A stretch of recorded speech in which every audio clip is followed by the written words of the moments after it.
It's a wonderful thing to learn to be able to stand up and yell bullshit, because so much is being slung and nobody is talking about the primacy of experience and the dignity of the individual. The dignity of the individual. We went a long way with this in America before we betrayed it. And it wasn't only betrayed by the clowns in Washington. It's also betrayed by anybody who clusters themselves around the feet of some self-proclaimed nabob.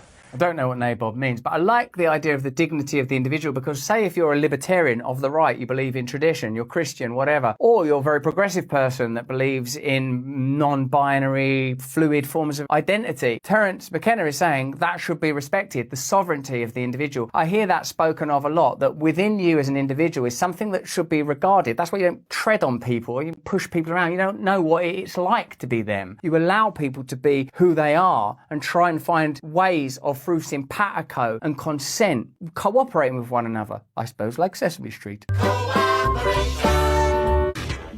Alright guys, that was Russell Brand and Terence McKenna talking about individual sovereignty. I talked about this recently in one of my videos. I think it was the Tom McDonald video actually, because he talked about how like traditional and progressives are kind of like assassins to the individual, because both groups want to be able to tell individuals how to live their lives and how life should be for them, and if they don't do it, then it's bad for society, it's bad for the culture, and it's bad for community. I am not Republican, I am not a liberal. Progressive and traditional are hitmen hired to kill the individual. I do think sometimes generalizations are true. Like, I think strong families are good for communities, but that's not for every individual. And if you believe that you have a right to somehow pressure an individual to live life the way you see fit, then you are not for the individual sovereignty, you're not for individual dignity, and you're not for individual freedom. You just believe you have the self-righteousness,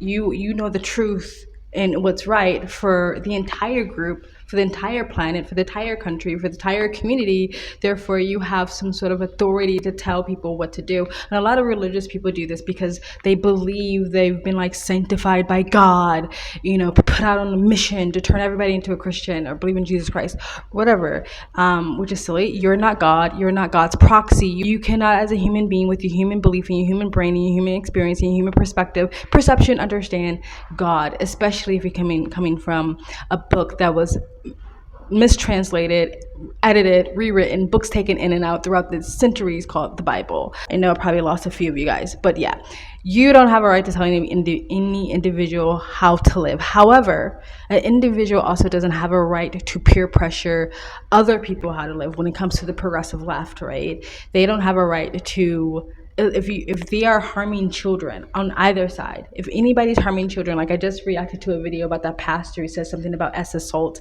not really being that bad because it's the woman's fault, right? Religious communities teaching women that it's on them not to have men assault them. So on either side of the coin, if you're hurting children and if you're oppressing anybody in any way, and if you're taking anybody's rights or freedoms or away from them, if you're treading on people or their property, those things are wrong. If you're spreading bad, objectively dangerous information, especially to children, I think as a society, we have a right to speak up against that. But when it comes to grown adult individuals, they live how they want to live, and it's really none of your business. There's nothing wrong with displaying your lifestyle and inspiring other people to live the way you live, but this sort of like groupthink and tribalism ideology to tell other people, to come down on other people, to say live like us, one of us, one of us, one of us, one of us. That's not your right.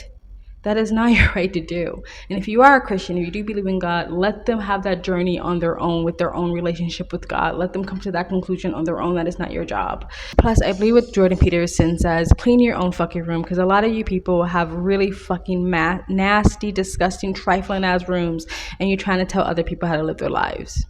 Stop it. Anywho, that's all I have to say about that. Let me know what you guys think in the comment section below. I know I've been doing these really short videos because, again, I'm in transit. I don't really have a permanent place right now. I'm like in the foyer way of a hotel that I'm staying in because I'm rooming with other people. So I'll start doing longer, more in-depth videos again once I get my own place. But yeah, I've just been doing these short ones just so I can stay persistent on my channel and get something up. But yeah, you guys tell me what you think of what I said and what Russell Brand and Terence McKenna said in the comment section below. Please like, comment, and subscribe. Hit the bell to get the notification when I do upload. All that really does help with the algorithm, guys. You can donate to my PayPal and my Cash App. It really does help me out, get a new camera battery and all the accessories I need to continue on this platform. And you guys have an amazing, beautiful day. It's a wonderful thing to learn to be able to stand up and yell bullshit, because so much is being slung.